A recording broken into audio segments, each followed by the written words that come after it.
All right, everybody. Thank you for tuning in if you're joining this live on the channel. But welcome to another episode of our developer interview series here for the Perceptive podcast. For tonight, we are in the midst of Next Fest June 2025. We got lots of indie games to cover, and I'm even doing interviews on top of everything else. So this is going to be probably one of the busiest Junes for me in a while. But my guest tonight is a developer from the studio Powerhoof, and they are currently working on the upcoming adventure game The Drifter, a very dark, very challenging, and very murderous filled point-and-click adventure. And they are on to chat about that, as well as any other topics that come up. So, please welcome from the studio, Dave Lloyd. How are you doing? Good, yeah. How are you? I am doing all right. We're also dealing with time zones, as Dave is based out of Australia, so I think it's like 10 in the morning. I've got my morning coffee. Yep. Yeah. And hello, Teacher Eduardo. Thank you for stopping by. And if you do have any questions for Dave about the Drifter or adventure game design or anything else, please let me know in the comments, and we'll get to them as they come up. But yeah, as an interesting point, Dave and I met through Simon, who's from Twice Different, who's currently working on Winnie's Hole. So we were chatting last week. That time we were doing it like super early morning my time, as we were trying to once again deal with the time zones. And he introduced us, and it's great to have you on for the chat, Dave. Yeah, awesome. Yeah, I'm happy to be here.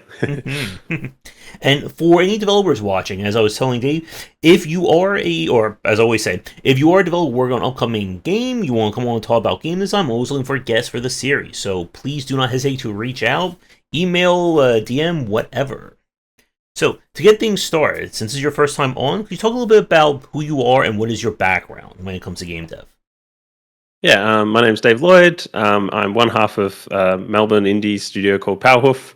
My background, so I started making games, I guess, as a hobby in 2002 when I was sort of studying engineering, didn't really know what I wanted to do, and found this little program called Adventure Game Studio. And that let me take some photos with my crummy digital camera back then of my backyard and get a character walking around, and that kind of just instantly got me hooked on the idea of making games. And yeah, I switched my course to computer science, and because it was a bit more related to the video gamey stuff, and there wasn't any games courses really back then, in Melbourne at least. And yeah, then I ended up working in the games industry in Melbourne for at a couple of companies for a bit under 10 years. And that's where I met the other half of Powerhoof, Barney. We worked on a bunch of kind of not very good movie license tie-in games for Xbox 360, Wii, and PlayStation 2 even. And then we both ended up doing mobile stuff at a company that got bought out by EA. And that stuff was really fun for a bit until, EA buyout and microtransactions started to be the big thing. And it wasn't really our jam anymore. And so we thought we'd quit and give the indie life a go. And that was 12 years ago now. So our first game together, commercial game, was called Crawl. And that was couch co-op versus kind of party game-ish thing where you've got you're going through these dungeons. You've got one player as the hero and the other's the monsters, and the monsters will have to try and kill the hero, and very crunchy pixel art and arcadey kind of vibes. We followed that up with another kind of much shorter development party game called Regular Human Basketball, about giant mechs playing basketball, and you're these little guys jumping around inside them, trying to control them. But yeah, I'd always sort of wanted to keep making adventure games, and I'd been we'd done lots of game jams and stuff, and I'd been doing these adventure game jams. So ended up, kind of doing one which had a bit more of a serious story, and I really enjoyed making that. This called Peridium, so it was a sort of thriller thing, and that was almost like the prototype for the game that we've just announced release date for, The Drifter. So yeah, that's kind of got you up to date, I think. Great. And yeah, I thought the name Powerhoof sounded familiar with Crawl, because I remember that game did get picked up quite a bit, I think a few years ago in terms of multiplayer. For each one of your games, obviously with the Dirt, I'm assuming that's in the Adventure Game Studio. What did you use for Human and Crawl? Yeah, so I when I so I did that like adventure game studio stuff when I was sort of first learning to make games, and I kind of kept using it a bit after that as a sort of hobby thing and for some game jams. But we were using in-house engines, and I was a sort of application programmer or a gameplay programmer, and so very used to sort of building engine stuff, that kind of thing in C++, in-house engines in these studios. And so when we quit, I looked around at different things to use. I didn't really want to be spending my time on making engines or engine coding. But Unity was a good choice at the time. So we moved to Unity. And I really loved the sort of the basic structure of Unity is something I've always loved. The core of it, it's never changed really. It's always been the same, and it's always been strong. It's one of the big advantages for us because Barney was more the art side, and but both of us really love and want to get our hands wet on the design side. My hands dirty. It meant Unity was really nice that you could just extend the editor so much. So I could just add little tools, expose stuff in the editor for Barney to be able to do heaps of stuff without necessarily having to do much coding. But yeah, and then for the adventure game stuff, I really missed adventure game studios. I think the thing it does best, Adventure Game Studio, is it's just made to do one thing: make adventure games, point and click adventure games, and it does it in because it's only doing one thing. It's so streamlined. Everything about it is just to do this one task. So it's much better at doing that one task. Whereas Unity can do anything, but the workflow is every little step is just a bit more complicated and a bit more faffing about to do a simple thing. And so I started making this thing called PowerQuest, which is basically like a tool for Unity that works a bit like Adventure Game Studio. So it really streamlines all the stuff you can do, all the stuff that you want to do for a point-and-click adventure game. And yeah, there's been a bunch of people using that. I just have it out for free on itch, so people can use it. Eventually, maybe I'll put it on the asset store, but that's a whole extra set of support and stuff. I feel like but yeah, I've got a good community doing it and a bunch of commercial games, a couple of others in Next Fest and stuff as well. So that's been actually really rewarding, like seeing other people using my tools and making adventure games the same way that I sort of started out making. Right. And I guess like with both Crawl and Regular Human Basketball, what kind of like attracted you to like the party game genre for like your first two like studio games? Yeah, so when we were at EA, we'd go out to lunch, us and some other sort of like-minded friends, and one thing, and we hang out on the weekends a bit as well, and we were sort of lamenting the fact that there wasn't really much in the way of couch kind of games anymore, like you used to with PS2 or like a GameCube or whatever. You could plug a bunch of controllers in, and heaps of the games would support that. They'd have features for that. Whereas around the 2010s, 20 to 2013, I guess, is about that time. Like even racing games, they wouldn't have split screen or anything. If you wanted to play with a friend, you had to have two Xboxes, that kind of thing. There just wasn't anything, not much at least. There was, and the few that there were awesome. Like no, it's gone. With the Behemoth beat 'em up. Castle Crashers? Castle Crashers, yeah, things like that. They were just like we played so much of that sort of thing, and really missed there being just heaps of that kind of heaps more of that, those kind of games. And so we started a little game jam, just like not even a public game jam really. It was just like, hey, we should all just make some really terrible games that we can play together. And the idea was like we'd bring them to my house in a month, and we have a bit of a party, and we just all play them. And most of them were just like, let's make this joke about one of our friends and like make us all play it. And so it was more about entertaining our friends than it was making a good game. But then we're all thinking a lot about what makes that kind of game fun, and the kind of game mechanics that are fun to explore in a game where your friends are sitting right next to you. So that was kind of a jumping off point for when we started Powerhoof, of like the first games we sort of wanted to start making. And so Crawl was this little the very first iteration of Crawl was something that Barney made. We kind of have this, the hero running through this very simple dungeon, and and then you walk into a room, and then there's some monsters there. There's 3 monsters there, and the other players wiggle their sticks to work out which one they are, and then they can try and attack the hero. And if they beat the hero, then they get to become the next hero and keep going. And there's no end to it. There was no actual meta game or way to win or anything like that. It was just like walk into a room, get killed, keep going. But it was a lot of fun, and it was like, hey, there's something here. We laughed a lot when we were playing it. So that was the origins of Crawl. Nice. And I think it's always interesting, especially with a lot of the indie games we saw the past decade of getting like more like unique and original party games. Because you were mentioning, of course, like the time like with EA, and like EA like during like the 2000s, they put out a lot of like very like simple party games. There's like the slew of, I think, ones inspired by different board games, and there were like multiple Monopoly party games released during that time. And then in the 2010s, we got a lot more indie games. Of course, we got Among Us. One of my friends I really enjoyed was Ultimate Chicken Horse, which is kind of like a platformer party game. Yeah, and it's great to see. I think more developers like do like interesting things with that.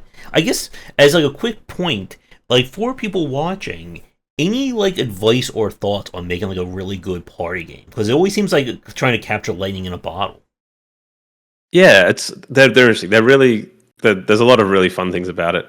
One of them is, if you go to exhibit game at PAX or anything like that, you'll have an awesome time, because it's just they're almost made for that environment. You have like groups of friends walking around looking at the games, and they'll pick up the controllers and they'll have a blast. And it's almost deceptive how much fun they have, because it's just such a good environment for it. Whereas you show a narrative game and you're like, oh, it's kind of tepid reception potentially, but like, but it's just because it's like the right game for the right crowd. And yeah, one of the things like I guess we find is the best thing to do is to design mechanics that are really about making the people that are sitting on the couch together creating their own fun, because that's where if you get, I don't know, I feel like the players in a local multiplayer game are kind of making the fun for themselves. The game doesn't have to do that much work. If they're good friends, they're going to have a great time anyway.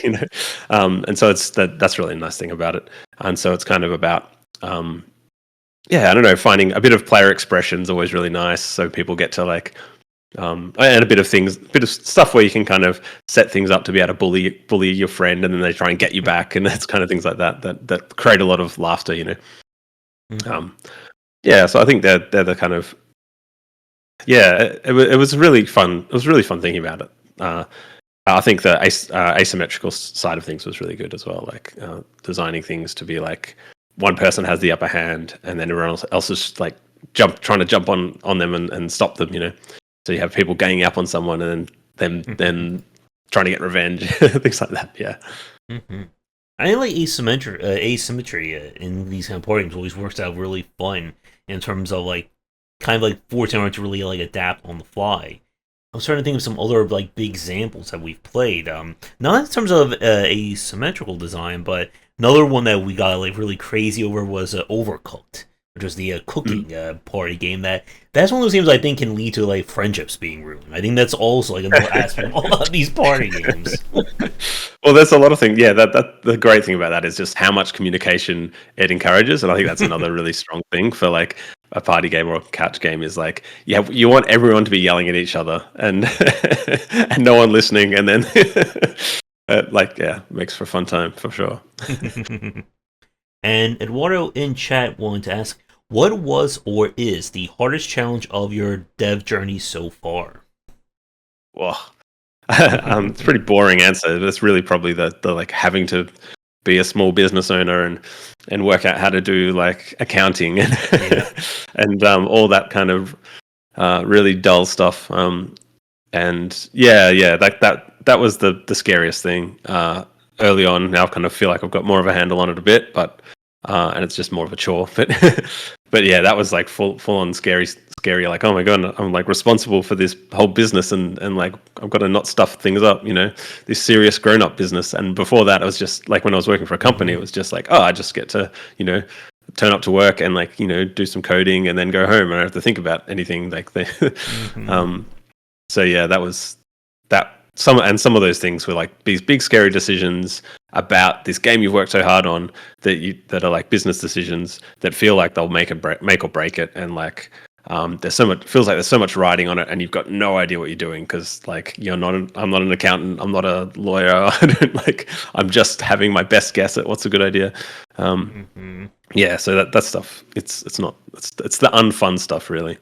And I guess I mean there's definitely a lot of struggles that are just like stress and anxiety, and even like just there's two of us, and like we both have different priorities, and especially on Crawl when we're working really closely on the same, both working sort of as designers, we'd butt heads a lot. Some of those challenges were difficult, like we'd hard to like maintain communication and stuff like that when you're sort of both working remotely as well.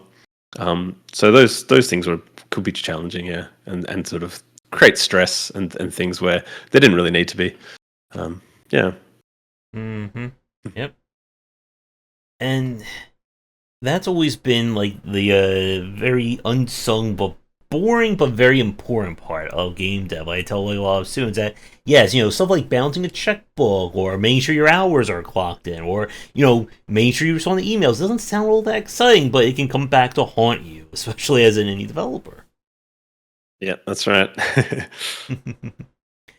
So, I guess as another point on top of that, with going from Crawl and going to the Drifter, then for people who aren't like familiar with what we're talking about, what's the elevator pitch for the Drifter?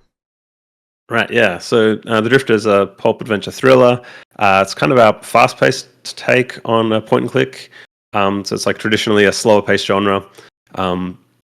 And yeah, sort of, I guess our hook for that kind of classic genre was to try and sort of see how much we can like pump it up and make it really extreme, I guess, in some ways, and make the player feel like really tense and even though it's a genre where there's no real time pressure, we're not like adding quick time events or anything like that.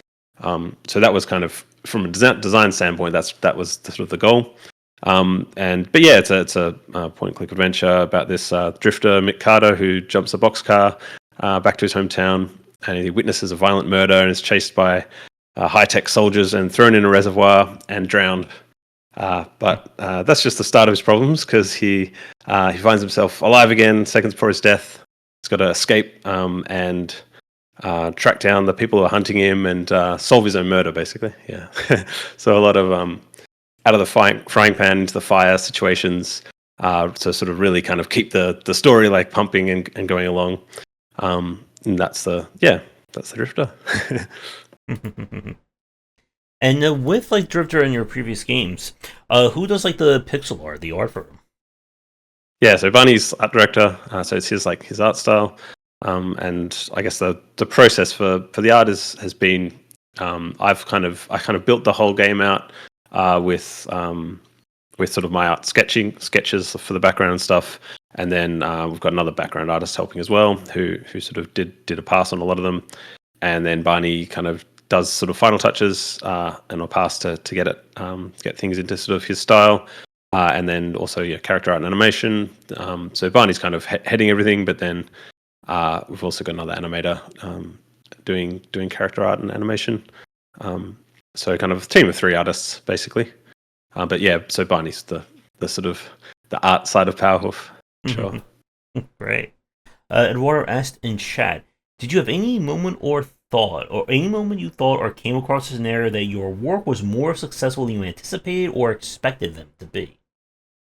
I mean, it's always a surprise. I think just as like a mental defense mechanism, I always tend to like just to expect the worst, don't expect anything, and then be pleasantly surprised, as opposed to like really hoping that I'm gonna like get some sort of thing. No, it's always like it's always awesome seeing just press and reception to our games. Crawl did really, really well for us. I think like honestly, it's probably the sort of smaller game jams that I get the most excited about when I see people talking about them, and it's often like vastly less people than we'll talk about the big commercial games like Crawl or the Drifter. But just because they're they're this little things that I put a week into it or a few days into, and it's a little idea I had, and I quite enjoyed it. It's like I kind of notice more when people play them and enjoy them. It's kind of funny. It's like itch.io kind of. When I check the stats on that, they're much lower than the Steam stats. But I kind of notice them. I notice when someone like donates a couple of bucks to a game that they liked because it's like really special. Whereas Steam, it's just a payment we get each month, and that's what keeps the lights on. But it's really satisfying seeing the little things just as much as the big things for me, I think. Yeah. And with kind of developing the Drifter, as you were talking about earlier, with having kind of like a prototype or a previous game or a previous thought to go into it, what kind of like drew you to like this story, this kind of gameplay for it? Yeah, like I'd always when I was doing the sort of adventure game stuff early on, it was always like comedy stuff and not very serious. And I didn't come from a writing background or anything like that, so I kind of just assumed that would be out of my league, I guess. But yeah, tried because Barney's really into horror and thrillers and stuff like that as well. After we did Crawl, I was like, wanted to do this adventure jam, game jam thing, and I thought, but me and Adrian, the main voice actor as well, they're into that kind of horror and thriller stuff. And so I was like, if you want to do this with me, this game jam, I reckon we can do a game in that sort of genre, so it's more fun for you as well. And that was like I kind of just like did really kind of what felt like hammy thriller, B-grade thriller dialogue and stuff, and came up with this really kind of story where like there's lots of stakes, basically just layering on lots of stakes. You're in a Antarctic base and there's someone hammering on the door and there's this dead body and there's something infecting your mind and you don't know what. So it's just like stacking on lots of layers of intensity or tension or whatever. And was just like so happy with the result. It came together really easily, and watching people play it and like Let's Plays, looking at the comments in the Let's Plays, there was all these people discussing fan theories of what it was about and acting, and it was just interesting and a funny kind of realization for me that I can just make some stuff up. And then people will like talk about it like it's a real thing that happened, and it's like, that's what storytelling is. You just make up a bunch of stuff that happens, and then it's like it feels real. And it was like that was so exciting. So yeah, that was kind of the catalyst that made me really want to go. Okay, cool. I want to do a big full length adventure game that's a serious thing as opposed to a comedy.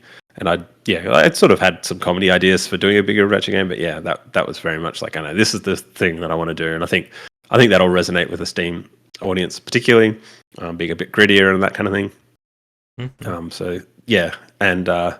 My friend Adrian, who does the voice acting for the main character, he's another person that we met at the companies me and Barney worked at. We've worked sort of together in the games industry in Melbourne and Australia.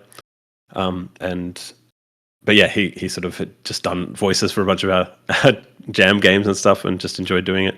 And he does it sort of professionally now as well as still being a 3D artist. Sort of the main character came out of what would be a good voice for him to do, basically. Nice. Yeah, and with like kind of making like a grittier like adventure game, that's like I think another very interesting point, because like over the years we've seen adventure games go like very much like on both sides, or like a very wide spectrum, from some that are more like very cute, very cuddly, to kind of like more like strange. What was it? I know Watch I published. Was it Strangeland that they did? Yeah. Strangeland. Yeah, that and one, Hobbs Barrow as well. That was like folk horror. It was I really loved that. Yeah, there are two really solid ones. And with the Drifter, this is obviously, as you've been describing, and of course I think I played a demo to it last Next Fest, or I think during one of the fests last year. This is definitely not going to be one for the kids in terms of what is happening in it. And I guess like that's always that challenge with like games like this, when you go for like a pulp or grittier story. I guess like, do you have like a line, or are you thinking about like how much is too far in a story like this? I mean, I think I always want to push I always want to go hard. I don't want to pull my punches with the story stuff, but it's always it's definitely, I'm making a thriller and not a horror. And even if I think it was more a horror game, there's horror that I like and horror that I don't like, and I'm not really as much into kind of gross out gore fest horror, especially if it's more like, I don't know, things like Saw or something, where it's kind of a bit of a I don't know, yeah. There's certain things I like in horror, and most of it is like the tension and also the cheesy stuff, and not so much the stuff that makes you go, ugh, gross. Although I do like a bit of practical effects in that way, but yeah, I don't know. I'm not sure if that's a very good answer. Yeah, I guess there's not there's a certain line to walk, I guess, yeah, in terms of the style, and I guess the influence comes a lot from certain like thriller novels and films that I like, and there's probably those wouldn't be the really hard hitting horror films and novels so much as like ones that probably have a bit of a wider audience, or a kind of cult following, but aren't ones that make you cringe too much, Yeah. I recorded a podcast show with another girl who does like horror stuff, and we did get a whole conversation about kind of the different kinds of horror. And I've kind of like moved away from just like full like gross out horror as like stuff like like more like slow burn, that kind of horror these days.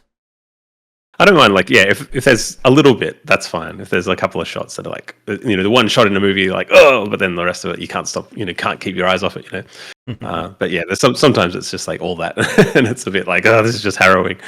Yeah, for sure.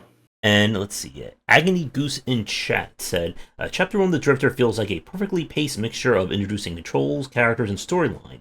How much iteration/testing did that take, or has it always been that way? Yeah, it was interesting trying to work out how to tell that kind of story.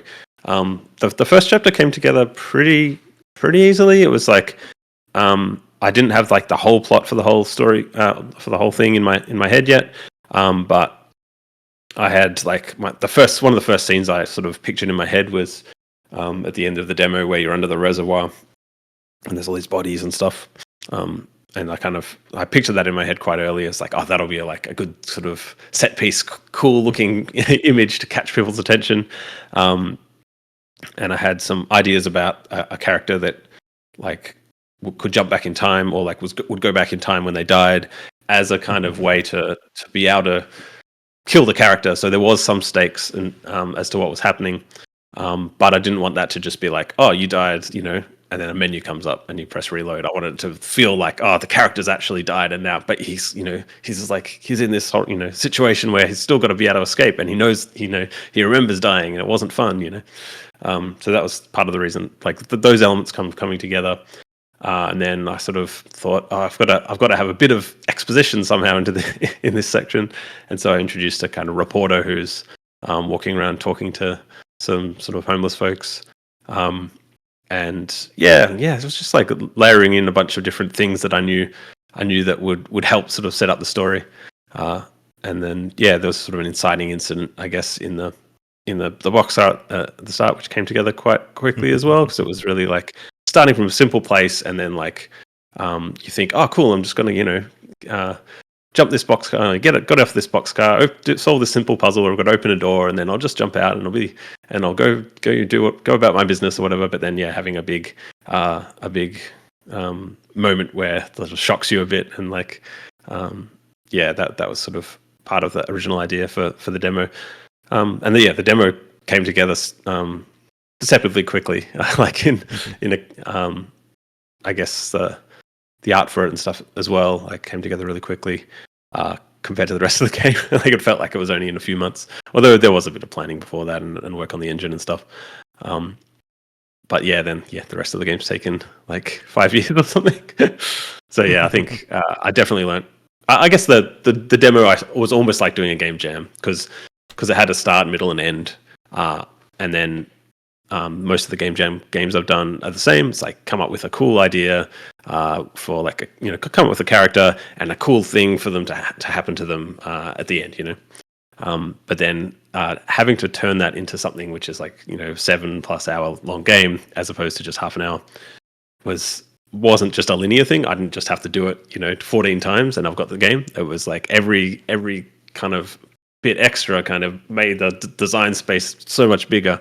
And suddenly I've got to think about like, twice as many things for every extra like scene I add or something. Just like twice as many plot threads, and each character has their own sort of little arc, and trying to kind of keep it all in my head was very challenging. So that I learned a lot about writing and plot, and I still don't like know exactly like how you do it. And I think you ask most writers like, "Oh, how do you come up with a plot?" And they're like, "I don't know." It's something that you stare into the abyss long enough, and eventually, after a long time, there's a plot there or something.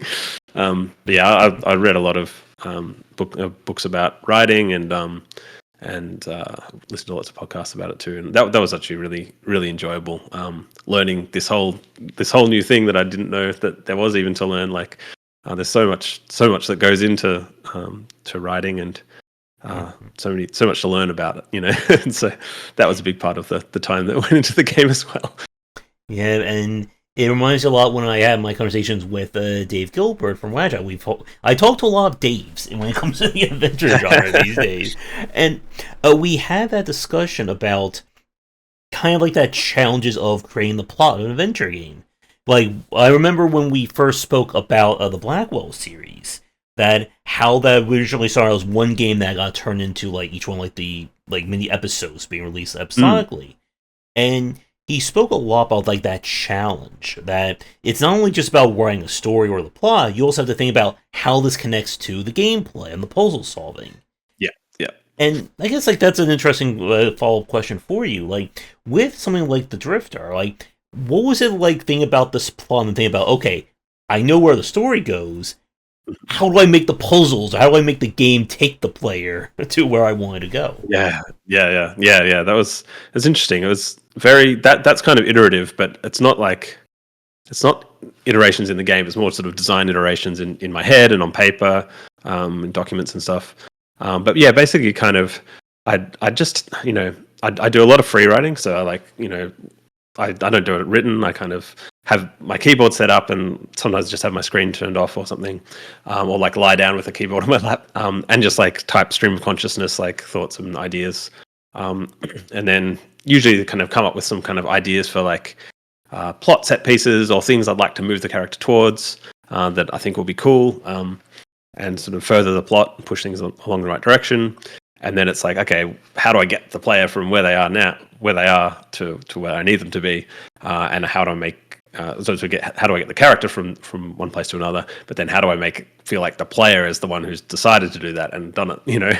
And so the kind of puzzles, I guess the puzzles and things like that, they're kind of what I use to kind of guide the player and make the player decide, oh, I want to go talk to this person about this, or I want to go see if I can get this item from this room, and then that will trigger something that happens in the plot.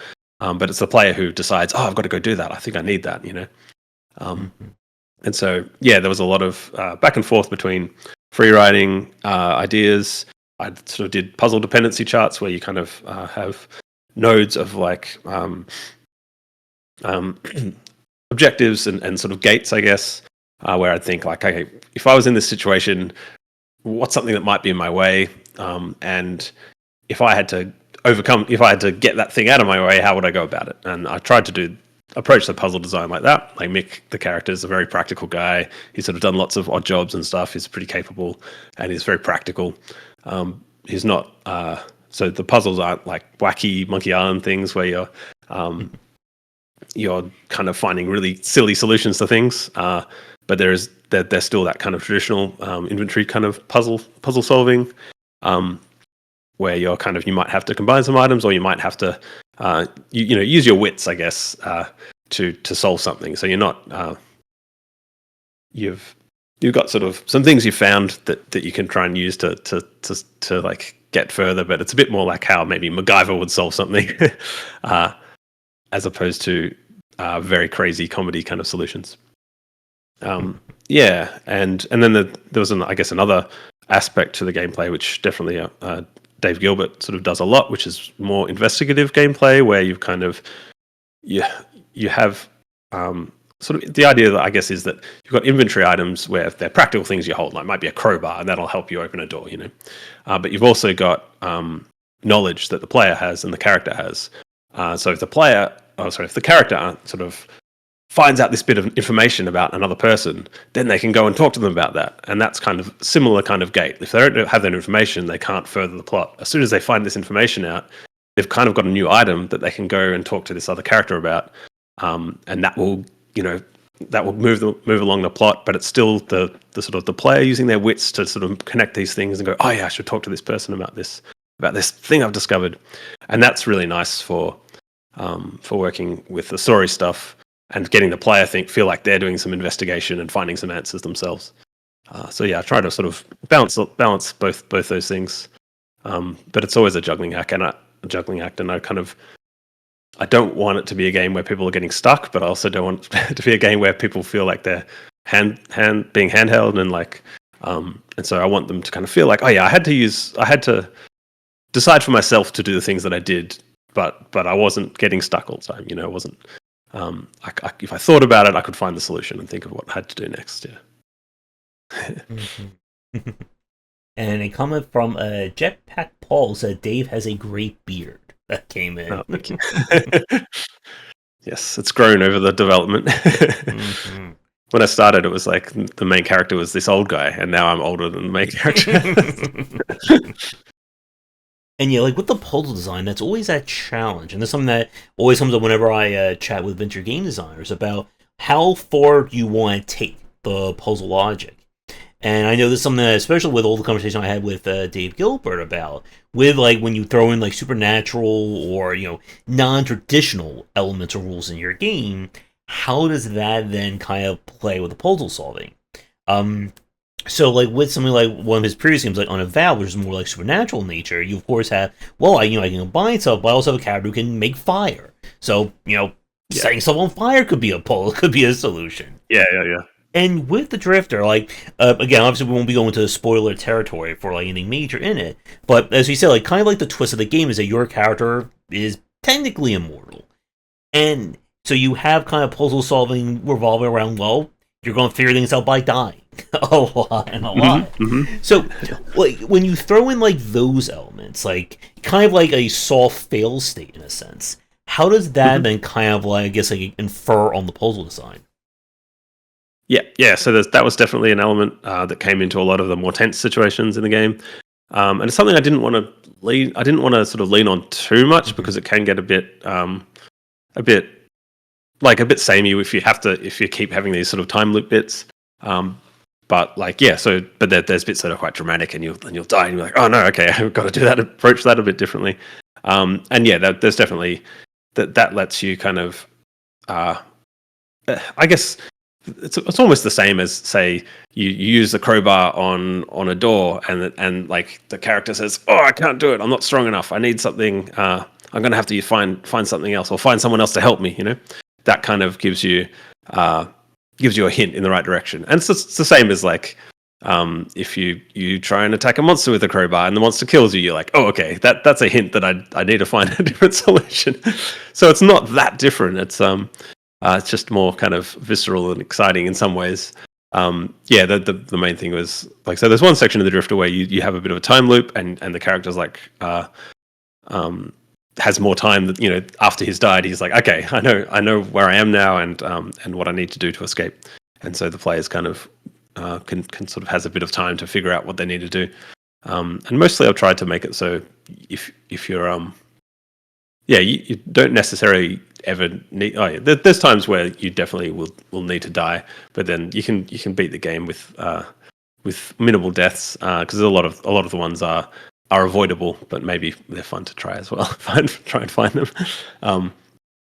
So there's a few games that have that sort of time loop death mechanic since I started making this game, and in fact, Dave Gilbert's most recent game, Old Skies, just launched recently, that has has a bit of there's like die and repeat kind of gameplay as well. So I'm glad I didn't like make that the whole thing of the game, honestly, because it's it's it's a good tool for having that drama. And then just I think for puzzles, I think one of the things I really like to do is just make it so there's variety in the types of puzzles.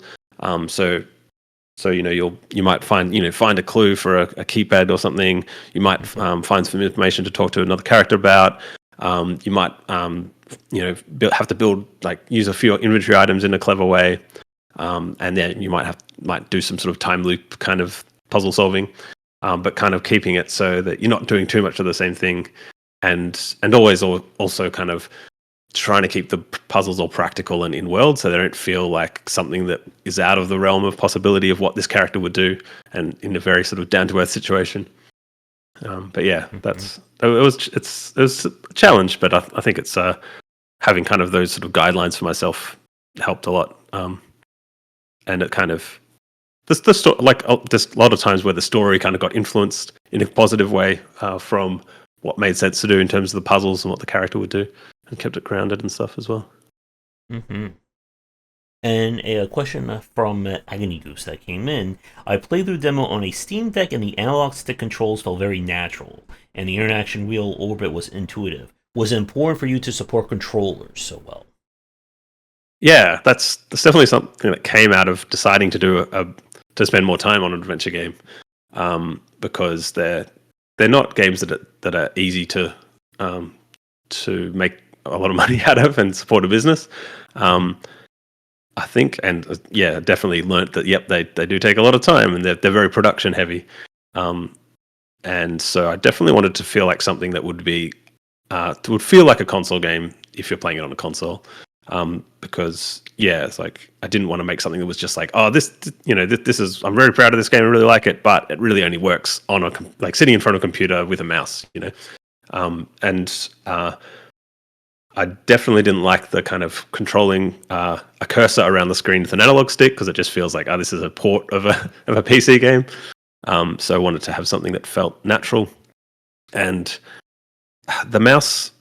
The way a mouse works in a point-and-click adventure is quite interesting. When I was sort of trying to break it down, it's almost like the mouse is almost like your eyes and your thoughts, I guess, as the character.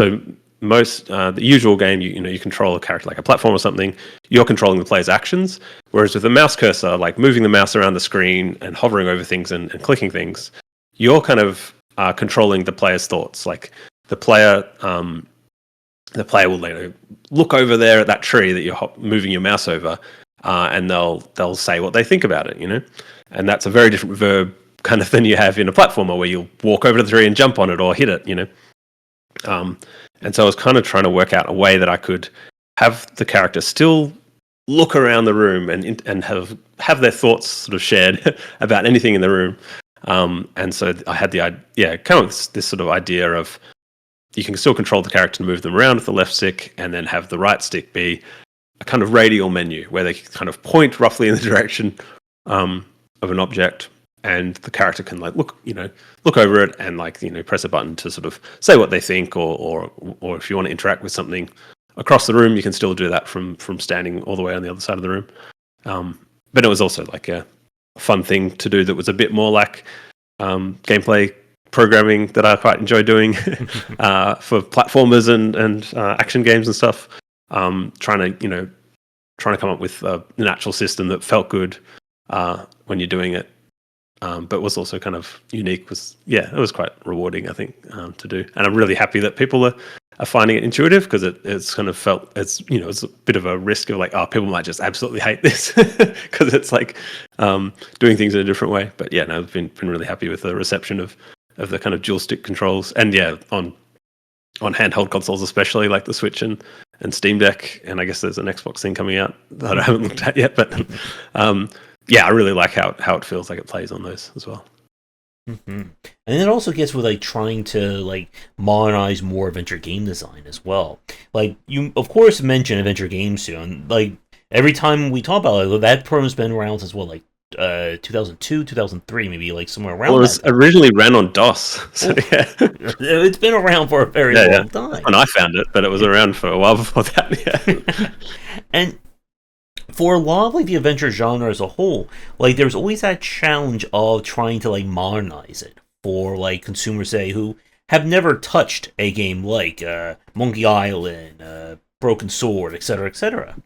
And it's a tough line I think to walk for a lot of like modern developers in terms of like I think it's an interesting point for you with the interaction wheel and like there's that there's always that push and pull between if you like there's always like this also goes like another polarizing point having the ability to just automatically see all the hotspots on the map. I know some developers have that as kind of like the base standard while some only feature that as like an accessibility feature. And Yeah. like you can look at it from like both ways. Like they're like if you're trying to tell like or trying to like challenge a player, just having them immediately know, okay, that's the most important thing in the room, kind of gets away with that or robs it.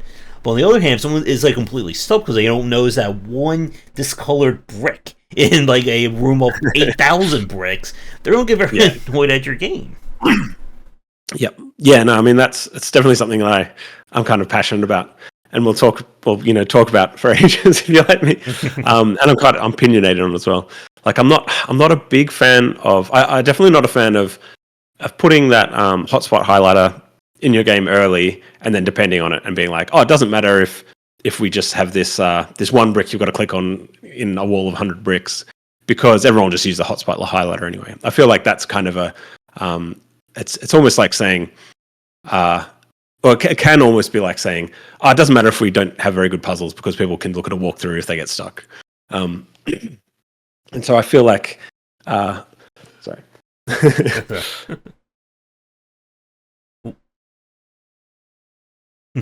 Pardon me.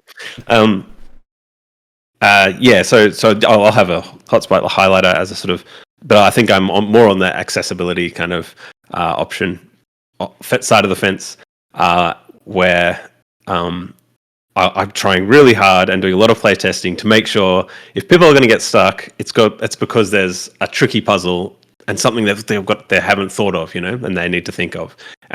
But I think that the majority of times people get stuck in a point and click, it's because there was something that they didn't know what they were supposed to do.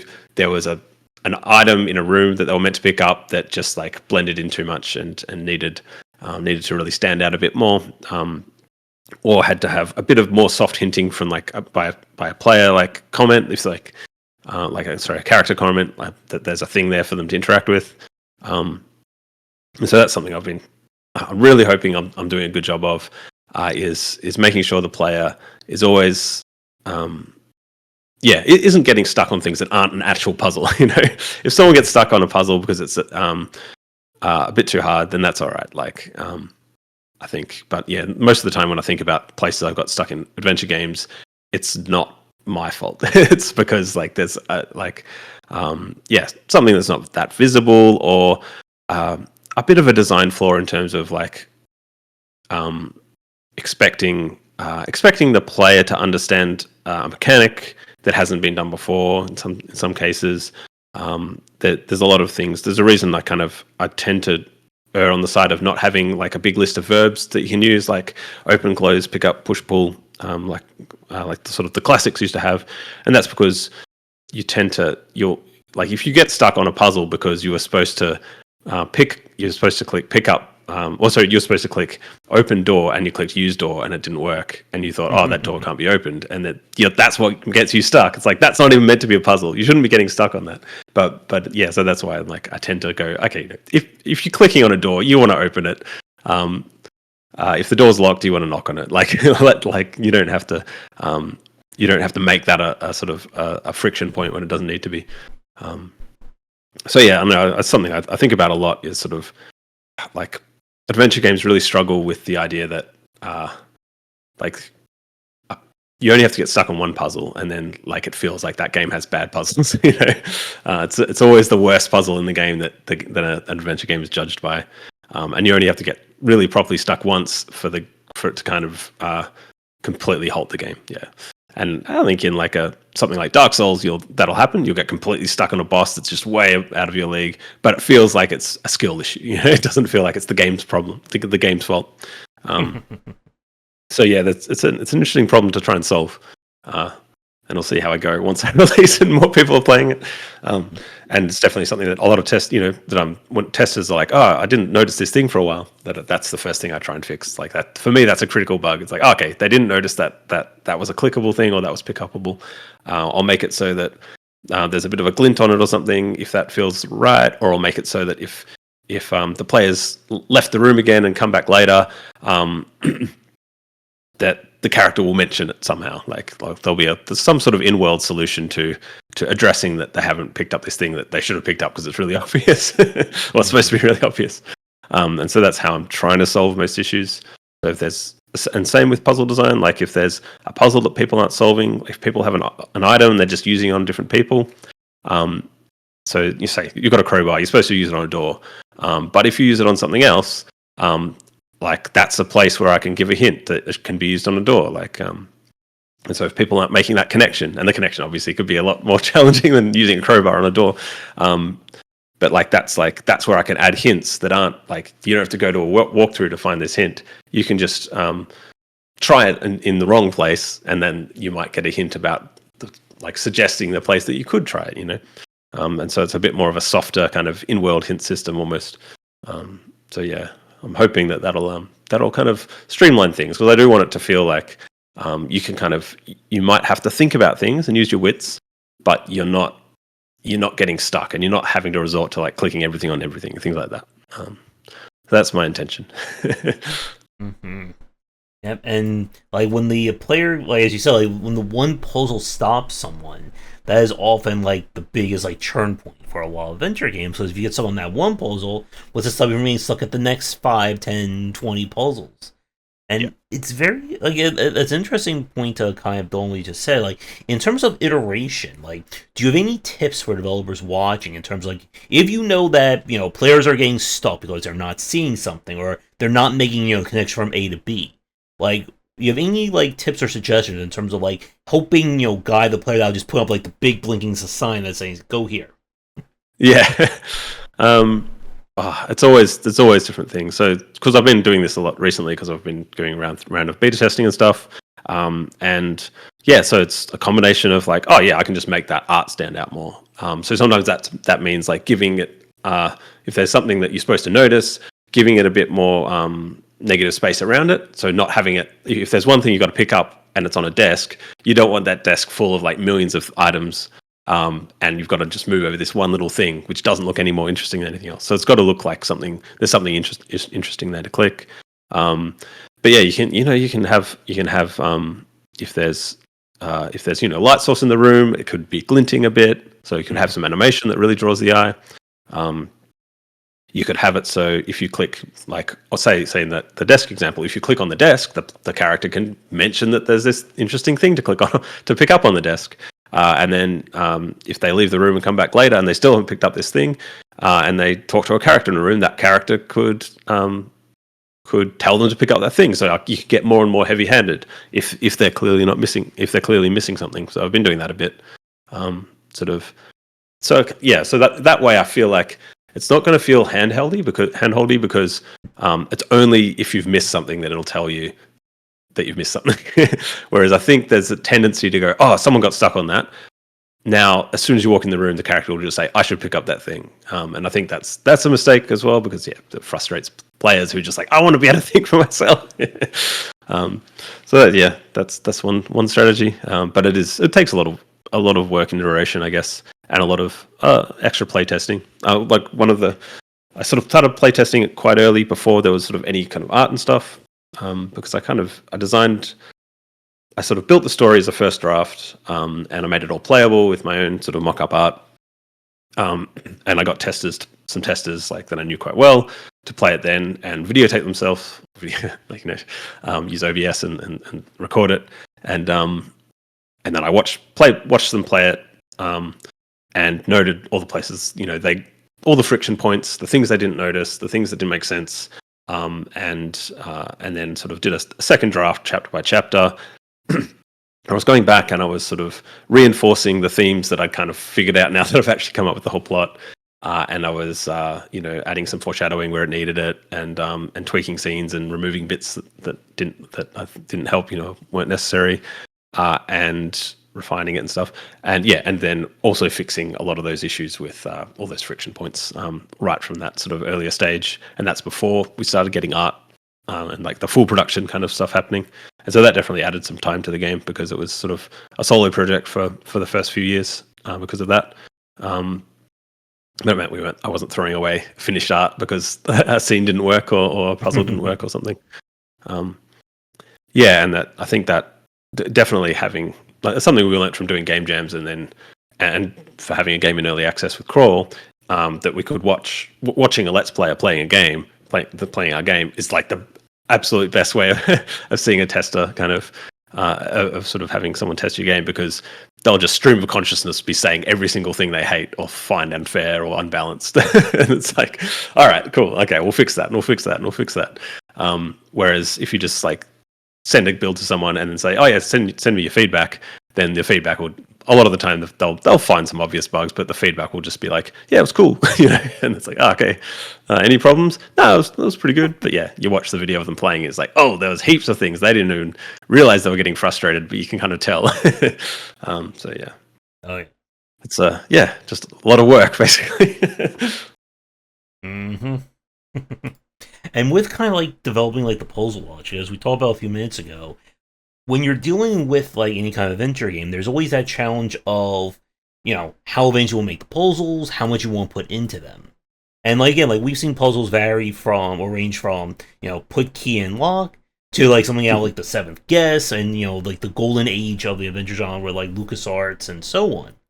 And when you're trying to figure out like puzzle difficulty and like kind of keeping with, I guess, like approachability and accessibility, what was kind of like your goal with the Drifter in terms of, I guess, like how hard did you want to make the game?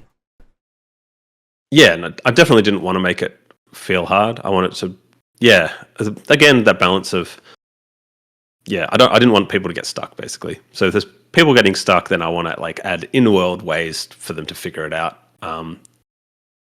But I didn't want to shun the idea of there being puzzles, but I think mainly because I like the puzzles to feel like that's what is getting the player to, that's what kind of flows the player through the game. That's what gives them a goal. Like that, it gives them a reason to explore and to find the next bit of plot and cool stuff that happens. And it helps with the pacing, like pacing things out nicely, getting like scenes to take the right amount of time before the next cool like story beat happens. What else? Yeah, like I guess I wanted a lot of interactivity, and that's where a lot of puzzles just makes a room feel interactive. I guess a critique I have of some more modern point and clicks is that it's not that the issue isn't that they've shunned puzzles. The issue is that they've sort of shunned interactivity and player agency. And I really like the player to feel like they're in control and they're discovering things and working out what to do. And for me, a lot of that is like I really like just having like there's lots of stuff you collect and inventory items, and it's not that they're hard to work out how to use once you find the use for them, but you've got, I guess, a lot of you've got a bit of a sort of I guess if you think about like the verbs I was talking about earlier, like open, close, push, pull, it's almost like the inventory items are kind of those verbs. So if you've got a crowbar, that's your open verb. And so it's not as simple as like clicking on a door and like the door opens. That's not a puzzle. But but using a crowbar on the door is suddenly that's like, oh, you've got to actually, work out that you've got to click this inventory item and use it on this door, and that's like really obvious. It's kind of a fun interaction to like, oh yeah, cool, cool, sweet, I've got a crowbar, I know I'm going to go try and use that on the door.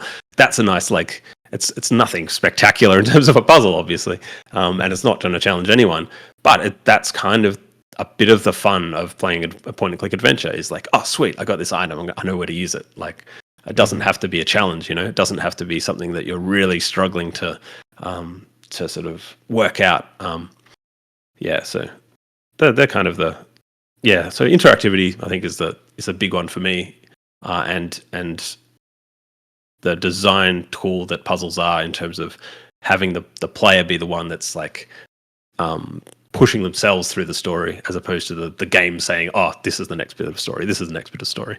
Something that when I spoke with Dave Gilbert about recently with Old Skies, we talked about kind of like that temptation to have puzzles for the sake of puzzles. That it's not the case. Like it will be like, okay, I have to get into this building. Well, we could just walk through the front door, but oh wait, the front door is, there's a barricade, so I have to go around the side, but I have to solve a puzzle to get to the side. But oh wait, the side entrance has, cats fighting, so I need to go find a way to deal with the cats. But then in order to get that, there's another puzzle. And for anyone who hasn't played any of the Wagi games, like Dave does some really great commentary tracks for each one of his titles, and he goes over a lot like the process that goes into each game and each like scenario. And the Old Skies one was really great in terms of talking about how he purposely removed puzzles that he felt were just kind of like there to like add busy work to the game. Like it didn't feel like it wasn't like a reward for the player to get to another story beat or find something. It was just like this puzzle is just like a barrier in the way to get to something more interesting. Yeah, I think it's for me. That's a big part of it is like pacing. Like, yeah, the puzzles should be helping make it feel like this section of the game isn't going too fast. Like you're not just like walking through and it's gone, and you're like, oh, what was the point of that? There wasn't, I didn't get to do anything. And so yeah, you want to sort of pace out story stuff, help happening with the player getting to do stuff, themselves. And yeah, that's like, but yeah, a big part of that is like, do I really need a puzzle here? And sometimes sometimes I'll be like racking my brains and coming up with this puzzle, and then I'm realizing I don't need this like convoluted kind of puzzle here. Because it doesn't serve any purpose and it feels out of character. Yeah, so there's a lot of things that I try and because my game isn't puzzle first, it's like really about the story. The puzzles have to serve the pacing and the story stuff. But then there's some adventure games which like are puzzle first that are like really amazing. This the one guy makes point and clicks with my tool PowerQuest, Guga Games. He's done one Steam game called The Will of Arthur Flabbington. His puzzles are like amazing. Like they're all sort of in world classic point and click puzzles, but all really clever, mind bendy, but they're not the sort of, they don't resort to things like, oh yeah, there's solve this sliding tile puzzle or anything like that. They're all just like quite unique and interesting, but very challenging. And I love to see that. But it's not something that I'm kind of pushing towards myself. But I think it's really good that there's like variety and there's games for everyone. In terms of people who just love puzzles, because there are those people out there who just want the puzzles. That's their favorite bit. For I think for a wider audience, which is why myself and Dave Gilbert and a lot of other devs are making point and clicks nowadays don't do that. It's just I think it's harder to find an audience that is happy to get really stuck and wander around a few locations for ages trying to work out what to do. And the storytelling is the sort of really rewarding thing for me. Mm-hmm. Yeah. And like with storytelling and voice acting, I think that's a good point for this next question. From Jetpack Paul again asked, was it difficult to commit to having so much voice acting in the game? Not to commit to it, because that was definitely always the thing that was a big part of it, especially because coming doing the game jams with my friend Adrian. That was a big kind of key thing. Part of the game is like, and part of the reason the character is who they are was so it kind of came out from the voice acting, and also part of what kind of I found made the sort of the core pillar of the fast paced point and click, or like the kind of tension and in the thriller kind of point and click work was like layering on sort of the ambient like sound design stuff, music that's like really pumping, and like good voice acting, like that. Those elements together are kind of what make it all work and actually feel like, oh, this is a cool thing that's happening. When my mock-up kind of version where it's just silent and it's like it's just like my words written on the screen. It just doesn't have any gravitas and doesn't have any weight to it. And then as soon as I get the music and the voice acting, it's like, oh wow, this is awesome now. It actually feels like a real thing that's happening. So yeah, it was always planned to be a big part of it. But it was also like we'd done the game jams, which was generally Adrian doing a bunch of voices and a couple of other people maybe helping out. But it was another thing I had to learn, like voice casting. I hired a casting director, which I didn't even know was a thing at all. Like, and it's like, oh yeah, there's people who help with this sort of thing, and it's like, oh, that's good because wanting to use like Australian and New Zealand actors for a lot of roles, and because it's sort of this sort of exploitation kind of vibe to the game, and find sort of actors that are able to record remotely or have a home studio, and like when there's POC characters using actors that are from the same background and stuff like that. Like that's a challenge to find those people. So it's, having a casting director was really helpful for that kind of thing, finding people and auditioning and helping with that process. And then voice directing was something that I kind of learnt and got better at as well. And it was quite important to me to sort of be in there and sort of knowing, oh yeah, that line, when they say this line, the character's really upset because they've just had this horrible thing happen. And that was kind of a very important thing, I think, in terms of getting the actors to know like the situation and how to deliver lines. So it was good to be able to jump in Discord and or Zoom or something as they're recording and be able to sort of read lines, read the other characters' lines and sort of inform them about the situation, what's happening in this little bit. I think that makes a big difference as well. But it was great work. The voice actors, every voice actor I've worked with has been amazing. Like so easy to work with and happy to and talented as well. It's been really good. Mm-hmm. Yeah, and to Angry Goose's comment about how great Adrian and Julia were, they didn't realize there were only 2 actors in the demo until they saw the credit. And yeah, like that can be a really good point or about like the skill of solid voice actors when you never even can like pick their voices out when they have like such a wide range of them. Yeah. Those Adrian's done so many voices for our games. It's really fun workshopping a new voice with him. And a lot of the game jams we've done have been comedies as well, and that's always extra fun because all the crazy cartoony voices you can do. Trying to do the drifters a bit more challenging because you want voices that are there's a lot more, I guess, acting that has to sound genuine for a lot of the characters as well. But yeah, the Adrian's voicing like 7 characters maybe in the game, so it's always really fun. Right.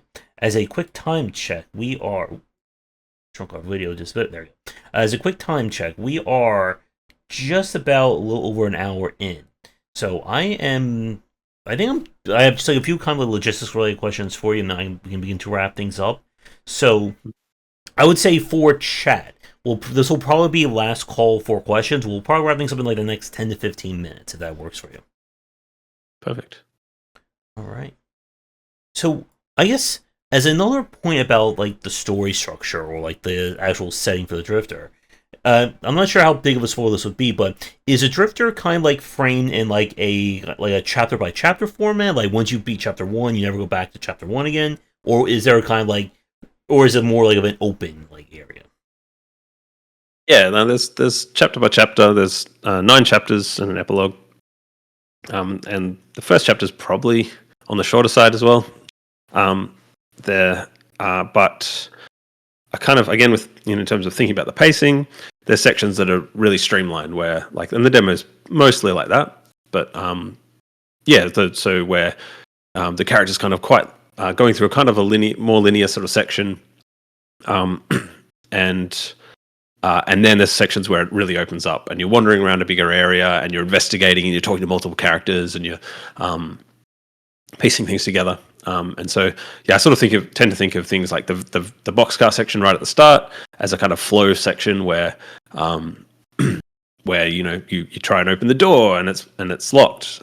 So you sort of you talk to this other character there and he attacks you and then he knocks you over. But you've pulled the tarp off him to wake him up, and now you can pick the tarp up and throw that on him and then get his bar, like the bit of rebar that he was holding and trying to attack you with.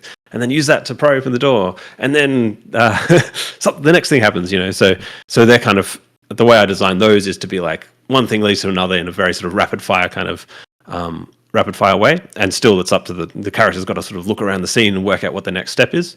But there's sections which are like flow sections like that, and then there's sections where it opens up and it's like, okay, I've got a bit of time to get my bearings, try and work out what's just happened and what's happening, what I'm going to do next, before it like collapses back in and goes tight again. So like when I look at my sort of puzzles sort of diagram, it kind of goes in these sort of clutch points or whatever. And that tends to be like the start or end of a chapter, and then it opens out again and then comes in again. That's sort of how I tend to design it. There's a couple of like much bigger chapters where you're wandering around, doing a lot of investigation, and there's a couple of chapters that are very sort of streamlined and you're just sort of going between sort of more tense sort of action sequences. Yeah. Mm-hmm.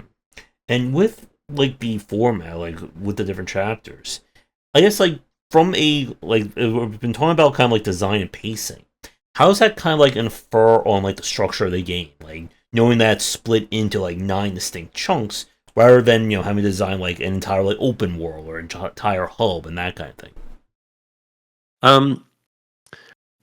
It's harder, I think, like, because I've done some other games that were more open, and I think it's not necessarily harder, but it's easier to get more gameplay out of a point and click when it's just a big open area, and there's and you come up with lots of like your puzzle sort of design diagram is like lots of different things happening at once, and then coming together at the end. Because you can just get a lot of gameplay out of that, but it's a lot slower paced as well. And so I think when I say harder, it's more on the production side. It's harder to have the pace moving really fast, because just like it's a lot more stuff to get through in terms of art and animation and things like that, and a lot more kind of plot to kind of think up. It's exciting things to happen when it happens fast.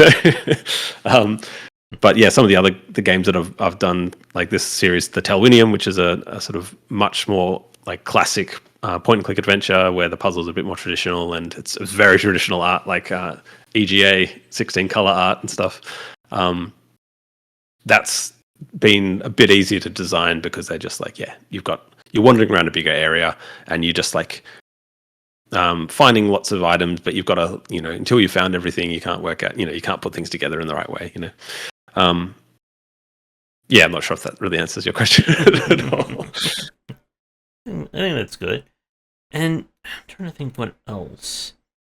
We talk about the art. I guess, like, in terms of the art, of course, you mentioned kind of like the style from, I think you said Bunny earlier. And with, like, the Drifter, like, one thing I always like to ask developers when it comes to, like, the art and aesthetics of the game, like, did the team, like, release, like, did, like, the pulp or, like, this kind of, like, very, like, dark noir, not noir, but more, like, edgy aesthetic, was that kind of, like, there, like, right from the beginning, or did it take, like, you some time to kind of, like, settle on what you wanted the Drifter to look like?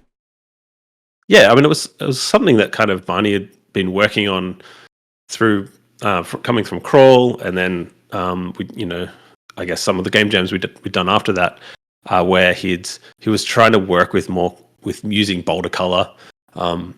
Crawl was a lot more sort of muted, I guess, in some ways, and we were sort of pushing to going more high contrast and using really striking color. And a bit of that came from influence of the kind of EGA old like 16 color palette, where you've got 16 colors to work with, and they're all the most bright garish colors you can think of, and so if you have a bright red color, and then you need a darker red color, well, there isn't one, so you have to use this purple color, and then if you want a darker purple, there isn't one, so you have to use this green color, and so you have this really interesting kind of offbeat kind of thing, like look to it, that is quite cool and very iconic and very, very high contrast, and so that's really eye catching, and that was one of the core elements of the art, that the art design for the Drifter was like big high contrasts, like colors, and bright sort of lights that are in the world, like diegetic lights, I guess, and then going off to these sort of funky kind of colors as it goes into the darkness. And even with Back and Crawl, we really liked that pixel art and sort of flat shaded color meant that your brain kind of fills in a lot of the gaps. And so, especially in like a thriller or a horror game, you can sort of suggest shapes, your brain will fill in the gaps, and it'll fill it in better than you could draw it. A lot of the time, that means it's not easier, even though it looks like you're drawing less, because you kind of have to draw the whole shape and get the 3D kind of shape right, and then light it, and then work out where the highlights are, and then just delete all the stuff that's in the shadow to make it to be able to actually get it to look correct. But yeah, the end effect is this really nice bold highlight, bold sort of high contrast thing that we're really happy with, I think. Yeah. And it just, I like how it does evoke a bit of an older and crunchy kind of slightly arcadey, but also sort of a bit reminiscent of older games, EGA kind of like low color palettes, even though it's using like lots and lots and lots of colors. Like we're not limiting our colors. So we could use any blue we want, but instead we're going to use this funky purple. All right.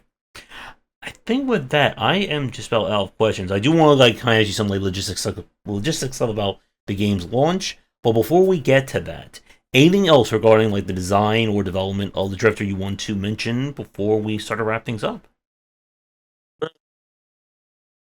Yeah, I think that pretty much covers it. I think. It's been I guess developing the PowerQuest the tool alongside it's been really enjoyable and really rewarding as well. And that's kind of come up alongside it. And I think part of that has been because I've been making a game with it, making it really sort of feel like it's... I think it's really satisfying being able to work on tools, which I know I get to use myself, and it makes the whole building the game myself more pleasant because I'm using a tool that I like to use. That's the only thing I can think of, really. All right.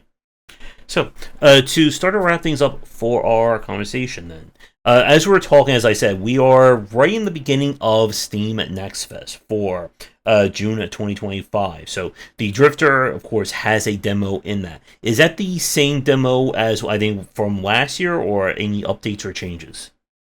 Yeah, it's always getting little updates, but it's the same. It's Chapter 1 still, yeah. I thought about showing other chapters or jumping people into different places, but yeah, it definitely feels like that Chapter 1 is still the best intro to the game. But yeah, so if you've played it, you don't need to play it again, but check it out if you haven't. All right.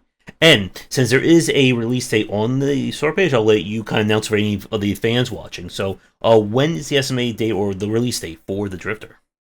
Yeah, so July 17, so in a bit over a month. We just announced a couple of weeks ago. We sort of wanted to announce it going into Next Fest, so we had a bit of buzz going. But then, Summer of Game Festival and Switch launch and stuff was in between them. So we'll see how Next Fest goes. I'm excited though. It'd be good to see if that kind of our idea from a business or marketing standpoint was we'll get the Steam wish lists bubbling up a bit higher because of our announcement and the trailer and stuff. And then see if that hopefully acts as a multiplier during actual Steam Fest. Because I've noticed that kind of effect a little bit previously with doing a festival. It's been quite useful.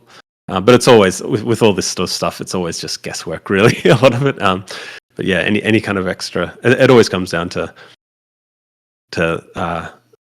Steam being the biggest influence on how many people see your game, because no matter how much press you get and all this crazy awesome stuff and people all this buzz you get on, you can get on Twitter and sharing your trailer and stuff, one little feature from Steam is always so much bigger. It makes you feel really small, but it's good at the same time. And yeah, you've got to do the hard work and sort of get as many eyes on it yourself as you can. All right. And with you testing, or with the analog interaction wheel, besides PC and obviously Steam, any other platforms will be releasing on? Yeah, Switch. So originally I wanted to do Switch at the same time, but yeah, just it was getting too hard, too much on my plate. Switch hopefully later this year is the idea. I've been playing it on, testing it on Switch, so it's just getting through all the technical requirements and all that stuff, and but yeah, hopefully it means I get to fix extra bugs if people find them on the Steam launch as well, which is nice. So yep, look for that later this year, hopefully, and then I'll see about other platforms. I haven't decided yet, but we'll see how it goes.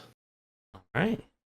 And I guess I'm not sure if it's how big of a tangent is, but kind of just one like jump production question for you regarding like using a venture game studio. Like, were there any like challenges or like technical hiccups that you dealt with or like came up while you were like developing the Drifter? In terms of PowerQuest or Adventure Game Studio. PowerQuest, yeah. PowerQuest, yeah. Sorry about that. Yeah, with Unity and stuff. Like, nothing. Like, I don't know. I'm at this point as I guess a programmer that I don't find too many hurdles that I don't feel like confident that I'll be able to solve, even if it takes a bit of time. It's more that I don't know. I'm sort of prioritizing where I want to put my time. But honestly, my biggest frustration is that Unity as a company is like really annoying, and I wish that people still loved Unity like they did when I first started using it, and that I loved the company like I did when I first started using it as well, because I just thought it was an awesome indie tool. So yeah, that's my main frustration. It's like I wish they wouldn't stop being annoying, but the core of Unity is still really solid, and like the extensibility of Unity as an editor is like still really good, and that's kind of I'm using I'm using 2020 still, so I'm on an older version. I'll have to update for porting and stuff, but really like I've there's not much that they're adding that I really need because I'm making 2D games, 2D point and clicks, and so I'm not. That's sort of something that I enjoy a lot, is like sort of when I do get to kind of stretch my kind of programming muscles a little bit, but it's less and less, I think, these days. But yeah, and more so it's when I'm working on the tools than the actual games. All right. And I guess like as one final question, then, have you given any thought to what you and the team will work on after the Drifter is out? Well, that Talwinium game I was mentioning, I've been doing sort of chapter by chapter a few of those for game jams. Like I've done 3 of them over 3 years, and then I didn't do one last year, so I was a year behind. But there's one more chapter left to do on that, and I'm really looking forward to that because it's a very low stakes thing. It's like it's much more niche because it's very much a nostalgia game, whereas the Drifter, I'm trying to push things and be really modern and be really accessible for an audience that hasn't played point and clicks. Whereas this is the Telwinium series is just like, it's really cheesy fantasy, the stuff that I really liked when I was a teenager, like the sort of books I read and stuff, fantasy novels and things.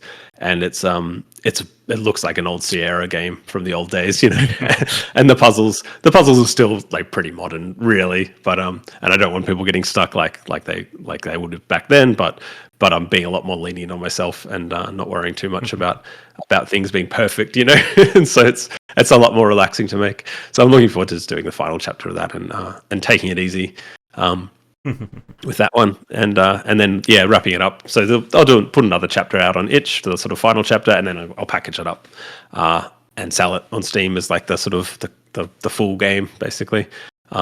And that'll be nice, I think. Partly because I haven't put so much time into it. I don't have this feeling of like I've got to make sure it's worth it. Like if it doesn't do well, it's all right because I didn't spend ages on it. But I'm still really proud of it. I still really like it, even though it's like for a much smaller niche audience. All right. So with that, then I guess the final thing to ask you is: do you have any final thoughts you'd like to say to the fans watching to take us out? Just check the game out. It'll be out on the 17th of July, but the demo will be up, so go check it out during Steam Fest or whenever you want, really. And let me know what you think. You can always jump in our Discord or just hit me up on Blue Sky. It's just dave.powerhoof.com. Hopefully hear from you. It'd be nice. And thanks for chatting. It's been great.